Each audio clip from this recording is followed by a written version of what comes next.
Hello again, everyone. This is John Christopher, and I'm pleased to announce the release for my upcoming book, Might and Valor, Legacy of the Kingdom, due out March 2019.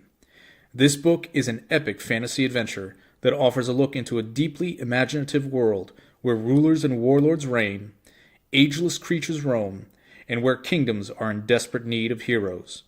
Please be sure to check out my Facebook author page, John Christopher, for all the latest updates about the book and great new content available on my podcast as well. With all that being said, I'm very pleased to bring you a dramatized excerpt of Might and Valor, Legacy of the Kingdom, as a preview of what you can expect when you read this incredible book. This epic adventure will be available as an ebook in iBook stores and Amazon. Now, without any further delay, I bring you your first inside look into Might and Valor, Legacy of the Kingdom by John Christopher. Chapter 1. The Wandering Boy. Setting: Cedarborough Village. The cordwood torch burned speedily through the blankets of hay firmly pressed down into the large wooden horse cart. The entire forest village of Cedarborough was rife with the odors of burnt straw and bodies piled atop of them. A young 11-year-old child stood nearby as a woodsman set it aflame. Andrew, an attendant to the duty, was adorned in forest green colored garments, with a brown hood covering most of his face. He was 5'6", pudgy, had a goatee and badly tarnished teeth. "Get away, you!" Andrew shouted at the little boy. The boy was silent and didn't listen. He had somber brown eyes and thick brown hair which ran over his ears. He wore dirty white rags for clothes. The lad hadn't eaten in 3 days, and his belly yearned for bread. "All right, suit yourself," having some compassion for the young lad. The woodsman watched as the fire progressed, quickly consuming the contents therein. He outstretched his arm to back the boy away from the ensuing flames. "Not a place you want to be near, lad, especially when the smell of flesh starts to get into the thick of your nostrils." There was a look of concern growing on the boy's face. He was struck by the revelation. The man stood there and turned to catch a quick glimpse of the countryside.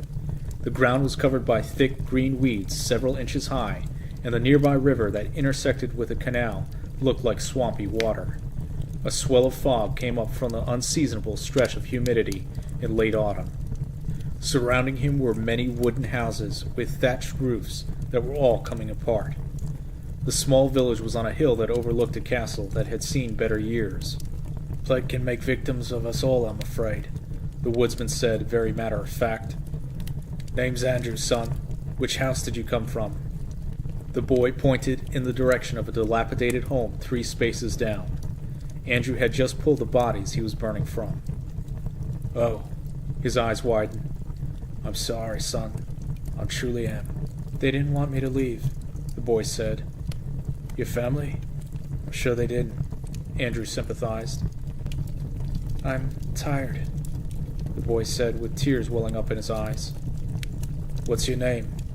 Andrew asked. "Nathan Micah," the boy answered. Moving a few paces away from the cart, Andrew extended his right hand to him. "Good to meet you, Nathan Micah. Let's say we can find you some other place to stay. Best to move away from here. Come on." The child wholeheartedly agreed, but had trouble reaching his hand to the man. Andrew was grieved at his heart, seeing such a helpless lad. Nathan Micah was one of only 3 survivors in the entire village. The whole region of Adaranth had been overcome by disease, even within the walls of the moated castle where the region's nobles resided.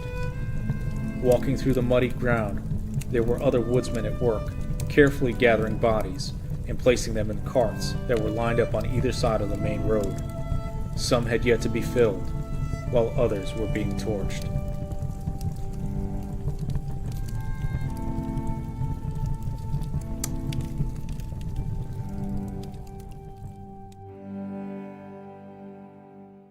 Thank you, everyone, for tuning in to this special presentation of Might and Valor, Legacy of the Kingdom. For all the latest updates, be sure to check out, like, and subscribe to my Facebook author fan page, John Christopher. It has been a pleasure to be here with you today, and until next time, we'll see you then.